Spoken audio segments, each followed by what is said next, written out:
sulmuesi i Kombëtares Rejmanaj la fushën e lojës i dëmtuar ditën e sotme.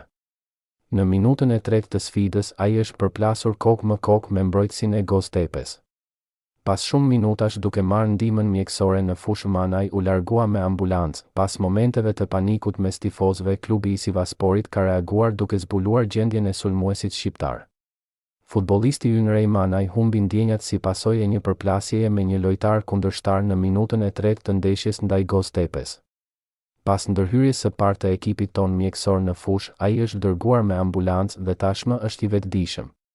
Pas përfundimit të analizave të nevojshme, informacioni i detajuar për gjendjen shëndetësore të Rejmanajt do të ndahet me publikun. Futbollistit ton i përcjellim urimet për shërim të shpejtë, thuhet në njoftimin e klubit turk.